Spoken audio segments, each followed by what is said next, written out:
Welcome to the S.O.A.P Bible Study video series from Oak Tree Community Church in South Bend, Indiana. We are working our way, and we have been for quite some time, Yes, we have. through the book of Job, and we are so close. So close to getting done. We finally have started 12. to come to Came around the corner. a resolution on some of the things that we've been wrestling with for a long, long time, right? Exactly. We're in chapters 35 through 37 this time. But and it's so been for a while getting there. well, for 25 chapters, it was three guys, and it was the same, or four. It was the same story over and over again. And finally, last week we hit a corner, and it turned out there was a fourth friend there. Who knew, right? Yeah, right. Just sitting there soaking it all in. Yeah. So he was. He said, he's younger, and he intentionally kept quiet. He wanted to hear what the others had to say. But then, as we found out last week, he was pretty much mad at everybody. Right? He was mad at Job because Job was justifying himself versus glorifying God. Yep. He was mad at the three friends because they were totally clueless, and they never got. They always accused Job, but they could never place what they're accusing him of. Right. Yep. And then he's mad at old people because his idea is age brings wisdom. The older I get, the better I believe that. Yeah. But we know that that's not necessarily true. Yeah. And he's like, I didn't see it in you guys. Yeah. And he was really, I think, saying they weren't following God. Too in there in an offhand kind of way. Well, because they thought that they were speaking for it. Each one of them had, well, this is how God works, and this is how God works, and we know this is how God works, but it was only part of the story. And I think that was part of his problem is you guys are sort of dancing around the issue. You're not really getting to the main point. And he tried to be respectful, and he tried to defer to a point, but at some point he's like, all right, you guys you're done. My turn. My turn. Yeah. And he does accuse Job this week. We find that he accuses Job of some sins. Yeah. And we can kind of see it in here. Now, we're not going to go through everything that he said. This is easy to read. Okay, this is easy to read. But he brings up some very important questions, right? Yeah. And there's some concepts in here that I think that specifically you wanted to sort of track through. So Right. So Job does bring up, where will it profit me? What do I gain by not sinning? Yep. Right? Because Elihu seems to say that Job was profiting from some sins, but I think Elihu asks two really good questions that we can say for ourselves, and that is, if I sin, how does it affect God? And that's certainly we know God doesn't like sin, doesn't want us to sin, but how does my sin affect God? And then the other one is, if I'm not sinning, if I'm righteous, how does that affect God? Yep. If God is perfect and just, does it affect him at all? Yeah. And I don't think we get answers for these questions. So what's interesting about this is if you're thinking of dispensations, which is just how God has worked with different people over time. Right. From where we are today, this is at least two dispensations back. Okay, so we're in the church now, and God is working with the world very specifically through the church. Before this is Israel and the Mosaic Law. Right. Okay. Yeah, and prophets, right? Yeah. And there's right. Yep. But Job, Abraham context is even further back than that. There is no Israel yet. There is no Ten Commandments. That whole thing. The law hasn't been given. Hasn't even started yet. So when we think, you asked this question, chapter 35, verse 6, if you sin, how does it affect God? We're thinking, okay, well, I'm saved, and I've got the Holy Spirit in me, and so there's the fellowship in 1 John. Yeah. None of that exists at this time. Good point. And so I think that's part of why there's not an answer there, is because he's throwing this out, and Job is thinking through the answer, and maybe Job doesn't even have the answer. And it's worth, I think the cool thing is that every generation gets to ask the same question, and we have to answer it based on the revelation that we have. Yeah. That's true. So I think it's a really cool question. So how would you answer? Well, in our case, as Christians, how does it affect God? It affects God in the sense, and again, only in the sense that the fellowship that we have with Him is It's more separated. separated, right? And God's whole thing, from the very beginning, like Genesis to Revelation, God's biggest thing, other than His own glory, we say the purpose of everything is God's glory, right? But the way He wants to live that out is to be in relationship, to have us in relationship with Him, His presence with us. It's always been about God's presence with us. That's the way it was in the garden, and then they were kicked out of the garden. Right.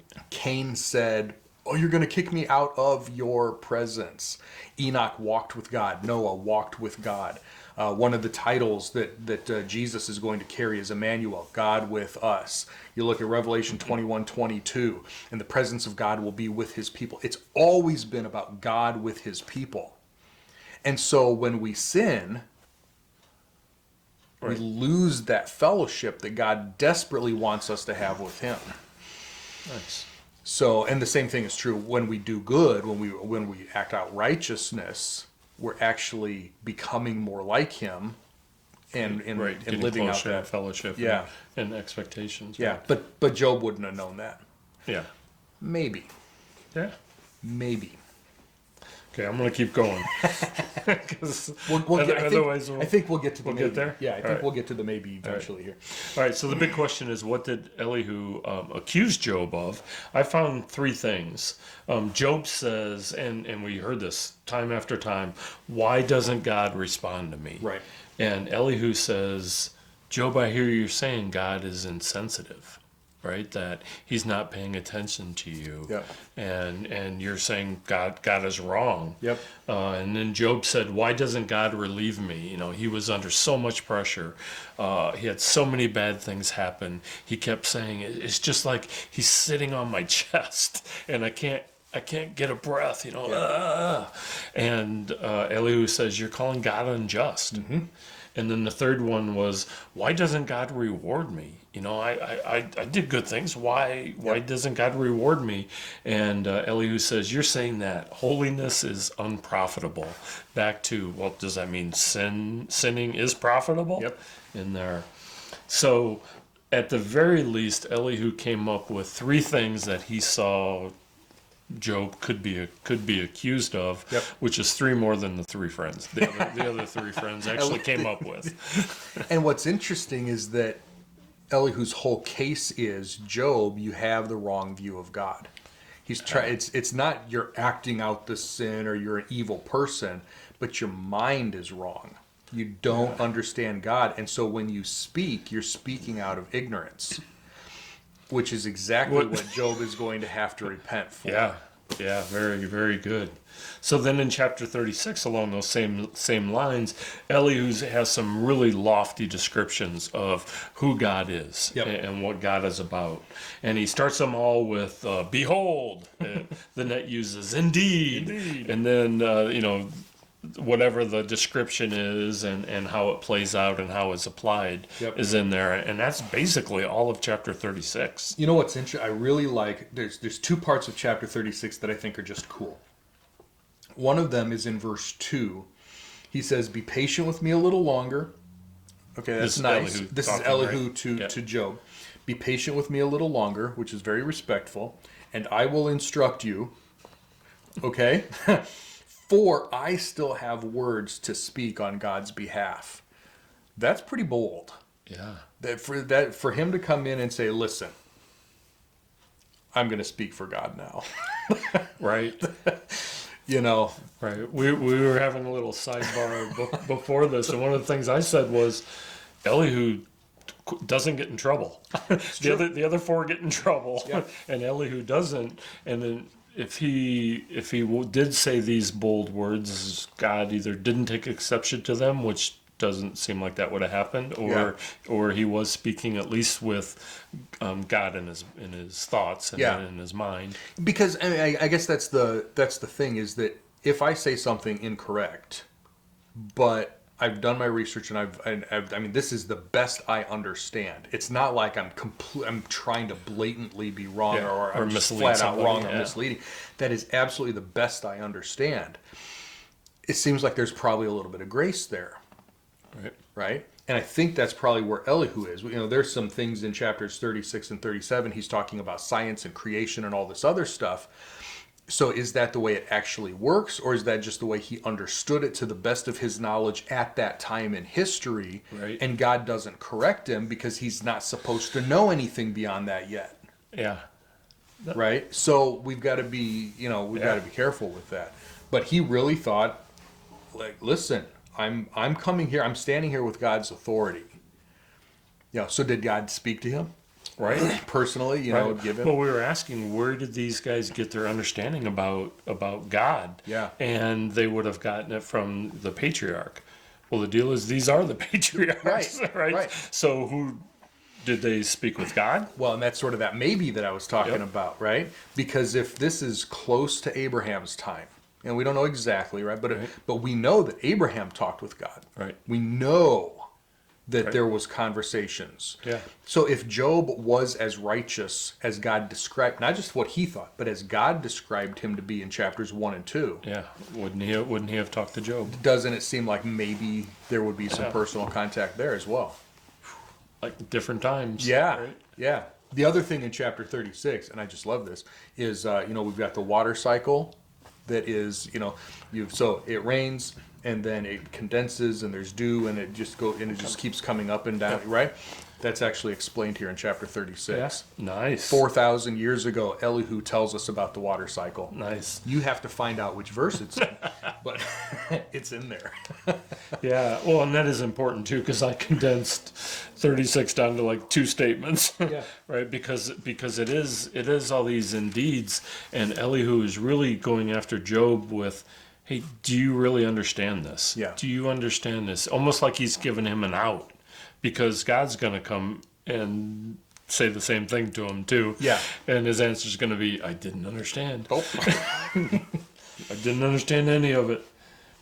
Yeah. So in chapter 37, Elihu continues, and he's talking about God's voice sounding like thunder, which is kind of a cool concept, and lightning in there too. And then in verse 7, 37:7, it says, "He causes everyone to stop working, so that all people may know His work." And I take it in context of a snowstorm. Like every now and then, northern Indiana, we just get dumped. And, nowadays we can prepare for it and we're there, but even in California, not too long ago, they got like 6 feet of snow, right? And after 2 weeks, they're still digging people out, right? And that kind of, yeah, serves them right in California. But that is how we know that God's in charge, right? It's not us. Yeah. Well, and the context around verse 7 is talking about snow and ice and everything. Yeah. So, I mean, that's the thing. I like the word that you used, God is in charge. Some people prefer the word God is in control, but there's a difference between charge and control. Control really gets to the micromanagement part.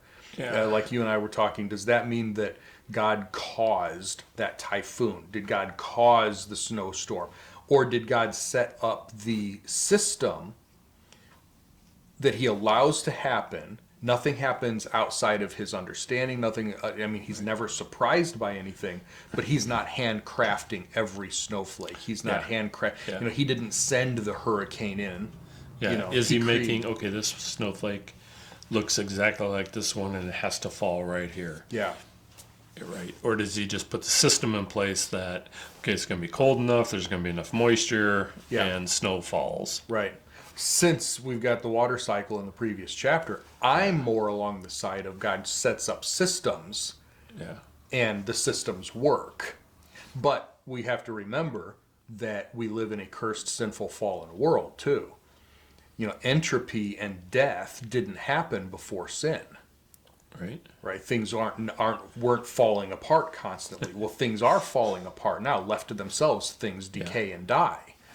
Okay, but that's the system. God isn't forcing that to happen. So God is in charge of everything, but to say that he controls every little detail, I think that goes beyond what the scriptures describe. Yeah. I mean, you brought up a great one with the mountain goats, Yeah. right? Giving birth, right? That's coming up in a future chapter, but that's Oh, sorry. yeah, no, that's okay. That's yeah. okay. Do you understand how mountain goats give birth?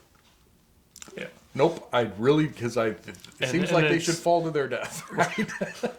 Well, until you think, oh yeah, they're the guys that are on that little ledge. How do you give birth on a 2-inch ledge?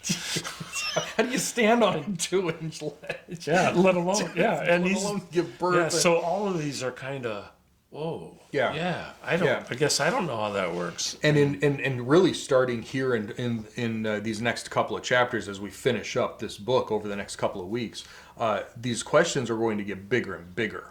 Yeah. Do you really understand God? Do you really know God? Well, even in this chapter, Elihu asked Job, "Do you know how God does this?" And I think that's exactly where you're going with it. In other words, okay, we get it. God makes lightning. How does God make lightning flash? I don't know. Yeah. How does God balance the clouds in the air? I think that's one of those. These clouds they have rain in them. Yeah. So they got to be heavy. Yeah. How are they balancing up there? Yeah. How does a cloud full of water vapor? I mean, there's mass. There's also how does it float? Yeah, he does end this chapter with, "We cannot obtain the Almighty. He is great in power. Yeah. But justice and abundant righteousness he does not oppress." Yep. Which I think is really good. Yeah. So one of the things here is Elihu seems to be very knowledgeable about God, and we talked maybe he is talking with God. Yeah. Some people see Elihu as a type of Jesus, and that was a phrase that I wasn't familiar with. So does that mean they think Elihu is Jesus, or what's going on here? No, so when we use the word type, it comes from the Greek word that means pattern or model. And so when somebody says that Elihu is a type of Jesus, what they're saying is that not that he was Jesus or pre-incarnate Christ or anything, but we can see a lot of the same pattern characteristics or whatever in here. So when he says, "I'm speaking for God," Jesus said that, and the questions that he asked and the way he was able to really drill down, Jesus did that, and Job needed to have God's spokesman in his life, and Elihu filled that role without being a prophet. So are there other people in the Bible that would be a type of Jesus? Yeah, some people think Joseph, so Joseph.